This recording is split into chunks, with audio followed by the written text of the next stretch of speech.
रहमान रहीम। लिबास के आदाब। लिबास जानते हो किसको कहते हैं? कपड़े जो रोजमर्रा में पहनते हैं उसके आदाब। हमें कैसे कपड़े पहनने चाहिए, कैसे ना पहनने चाहिए, किन कपड़ों से अल्लाह और उसके रसूल खुश होते हैं, किन कपड़ों को पहन करके हम ईमान वाले और इस्लाम वाले लगेंगे, किन कपड़ों को पहन करके हम इंसान लगेंगे, किन कपड़ों को हमें ना पहनना चाहिए, कैसे कपड़ों से परहेज करना चाहिए, वो तमाम चीजें इस सबक के अंदर आएंगी। गौर से सुनना है सब बच्चियों को। लिबास ऐसा पहनिए जो शर्म हया, गैरत और शराफत और जिस्म की सतरपोशी और हिफाजत के तकाजों को पूरा करे और जिससे तहजीब और सलीका और जीनत और जमाल का इजहार हो। कपड़े हम कैसे पहनने की कोशिश करते हैं? जो इसमें लिखा जो शर्म हया जिनके अंदर झलके, और हम ऐसे पहनने की कोशिश करते हैं। हम नहीं तो ज्यादातर लड़कियां ऐसे कपड़े पहनने की कोशिश करते हैं जिसमें बेशर्मी झलके। हया का उन कपड़ों से, उस लिबास से कोई लेना देना ना हो। और खास तौर पर जब शादी वगैरह होती है या कोई और प्रोग्राम होता है, उसमें हम ऐसे कपड़े पहनते हैं जिनके गले बड़े बड़े, जिनकी आस्तीनें बहुत छोटी, जो कपड़े बहुत तंग होते हैं, जिसमें हमारा जिस्म झलकता है, ऐसे कपड़े पहनते हैं। जो अच्छा इंसान होता है, जो ईमान वाले होते हैं, जो मोमिन होते हैं, जो कुरान के मानने वाले होते हैं, वो ऐसे कपड़े नहीं पहनते। ये उनकी पहचान नहीं है। तो हमें कैसे कपड़े पहनने हैं? जो शर्म हया जिनके अंदर झलके, सतरपोशी जिसमें हो, सतर पूरा का पूरा हमारा छुप जाए।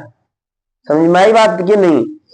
और तहजीब और सलीका भी ऐसा ना हो बिल्कुल हमने झोले से पहन रखे, उनमें बिल्कुल ऐसे हम दिखाई दे रहे हैं कि कोई सलीका ही नहीं है इनके अंदर, कपड़े पहनने का, कपड़े सिलने का कोई सलीका ही नहीं है। ऐसे भी हमें कपड़े नहीं पहनने हैं। आगे कुरान पाक में खुदा ताला ने अपनी इस नेमत का जिक्र करते हुए इरशाद फरमाया है, या बनी आदम कद अंज़लना अलैकुम लिबासन युवारी सौआतिकुम वरीशा। ए औलाद आदम, हमने तुम पर लिबास नाजिल किया है कि तुम्हारे जिस्म के काबिल शर्म हिस्सों को ढाके और तुम्हारे लिए जीनत और हिफाजत का जरिया भी हो। हम मोबाइल फोन में या दूसरी जगहों पर क्लिप्स देखते रहते हैं कि मैंने अभी देखी, उन्होंने दो चीजें रखी हुई हैं वहां। एक केला जो होता है वो छील करके रखा है, और एक केला बिना छिला हुआ छिल के सहित रखा है। जो केला छील करके रख दिया गया उस पर बहुत सारी मक्खियां भिनभिना रही हैं, और जो केला नहीं छिला है वो जू का तो रखा हुआ है। ऐसे ही लड़कियों की बात है, खास तौर से जो बेशर्मी वाले लिबास पहनेंगी, जिन कपड़ों में हमारा जिस्म झलक रहा होगा, जिसमें हमारे आज़ा अलग अलग दिखाई दे रहे होंगे, उन कपड़ों में उन कपड़ों को देखने के लिए, उन जिस्मों को देखने के लिए, उस बेशर्मी को देखने के लिए ना जाने कितने लड़के, और जो बेशर्म लड़के होते हैं, बेगैरत लड़के होते हैं, जो अपनी नजरों की हिफाजत नहीं कर रहे होते, वो तुम्हें देखने की कोशिश करेंगे। उसकी मिसाल मक्खियों से है। जैसे मक्खियां उसके ऊपर भिनभिना रही हैं, वैसे वो लड़के तुम्हारे ऊपर, उनकी नजरें तुम्हारे ऊपर भिनभिना रही होंगी। और अल्लाह का जो बाद में अजाब मिलेगा इस दुनिया से जाने के बाद, उसका तो हम सोच ही नहीं सकते, क्योंकि ये कुरान की आयत की खिलाफ वर्जी होगी। और जो इंसान चाहे उसमें मैं हूं, या कोई कितना बड़ा वली बुजुर्ग हो, या कोई कितना बड़ा अल्लाह वाला हो, अगर कुरान करीम की एक आयत की भी खिलाफ वर्जी वो कर रहा है तो वो मोमिन नहीं है। वो यानी कि अल्लाह की बात का ही इनकार कर रहा है। कुरान अल्लाह का कलाम है कि नहीं है? तो वो इंसान अल्लाह के कलाम का ही इनकार कर रहा है। तो अगर हम लिबास ऐसा पहन रहे हैं जिसमें बेशर्मी हो, जो कुरान की आयत के खिलाफ हो, जो हमारे जिस्म को ढांपने वाला ना हो, तो सीधे सीधे समझिए कि हम खिलाफ वर्जी कर रहे हैं अल्लाह के कलाम की, अल्लाह के कुरान की खिलाफ वर्जी कर रहे हैं। और अगर हम कुरान की खिलाफ वर्जी कर रहे हैं, अल्लाह की खिलाफ वर्जी कर रहे हैं, उसकी बात की खिलाफ वर्जी कर रहे हैं, तो हम मुसलमान या मोमिन हो सकते हैं क्या? نہیں ہو سکتے. تو ایمان کا یہ بڑا اہم حصہ ہے کہ ہاں ہمارا لباس ایسا ہو جس میں ہمارا جسم اس کی نمائش نہ جھلکے ہمارے اعضاء. ٹھیک ہے. ریش دراصل پرندے کے پروں کو کہتے ہیں. پرندے کے پر اس کے لیے حسن و جمال کا بھی ذریعہ ہے اور جسم کی حفاظت کا بھی. عام استعمال میں ریش کا لفظ جمال و زینت اور عمدہ لباس کے لیے بولا جاتا ہے. اس میں آیا نا سوآتکم وریشا, اس کے متعلق یہ بات سمجھائیے. ٹھیک ہے. لباس کا مقصد زینت و آرائش اور موسمی اثرات سے حفاظت بھی ہے, لیکن اولین مقصد قابل شرم حصوں کی ستر پوشی ہے. خدا نے شرم و حیا انسان کے لیے فطرت میں پیدا فرمائی ہے.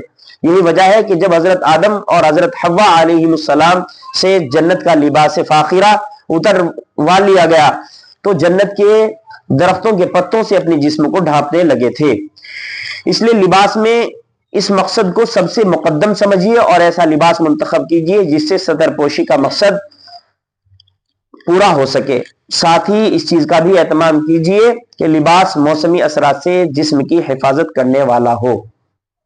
سردی کا موسم شروع ہو گیا, لیکن بہت سے لوگ ہمیں کہتے ہیں جب ہم ان کے ساتھ میں ہوتے ہیں کہ مولانا صاحب یہ بتاؤ کہ لڑکیوں کو سردی نہیں لگتی کیا؟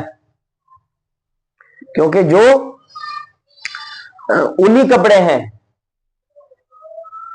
سردی سے حفاظت کے کپڑے ہیں, اس میں جسم نہیں جھلکتا, اور جب تک ان کا جو ویسی لڑکیاں ہیں, گندی ذہنیت کی لڑکیاں ہیں, جب تک وہ اپنے جسم کی نمائش نہ کر دیں ان کی شادی نہیں ہوتی. تو شادیوں میں اب بھی اس موسم میں رات کی شادی ہے اور بہت سخت سردی ہو رہی ہے, ہم نے موٹی موٹی جیکٹیں پہن رکھی ہیں اور وہ ہاف بازو کے قمیص, بڑے بڑے گلے والے قمیص اور جالی والے فراک.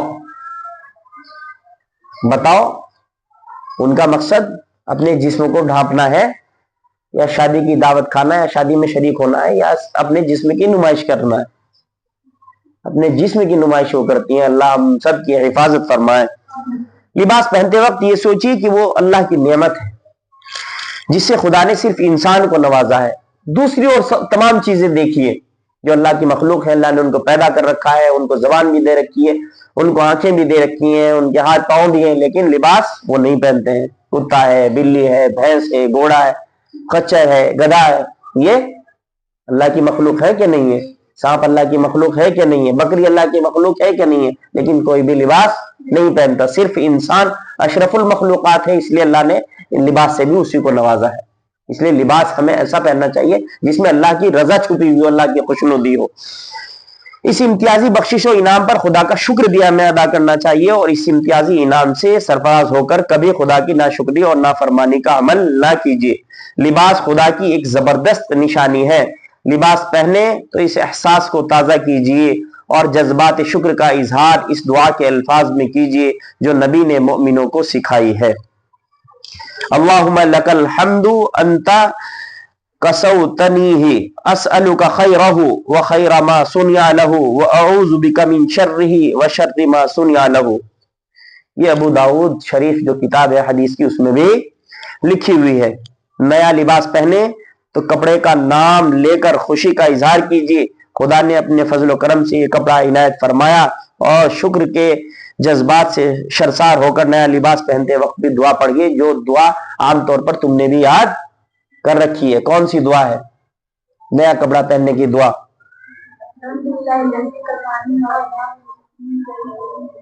ان بچیوں کے, سبھی بچیوں کے عام طور پر یاد ہے, خوشبو کے یاد نہیں, یاد نہیں بھول گئی تھی ابھی, جس کے بھی یاد ہے, تمہارے بھی یاد ہے, سب بچیوں کے ہم نے یاد کرا رکھی ہے. اپنی بچیاں جو یہاں پر بیٹھی ہوئی ہیں سب بچیوں کی یاد ہے نیا کپڑا پہننے کی دعا. ٹھیک ہے, پھر انشاءاللہ اس سے آگے ہم پڑھائیں گے. اللہ تبارک و تعالی ہم سبھی کو ان باتوں پر عمل کرنے والا بنائے اور ایسا لباس پہننے کی توفیق بخشے جیسا اللہ کو, اس کے رسول کو پسند ہے, جیسے لباس کا اس نے قرآن میں ذکر کیا ہے, تاکہ ہم اللہ کے رسول کے قریبی بندے اور بندیاں بن جائیں. وآخر دعوانا الحمدللہ رب العالمین.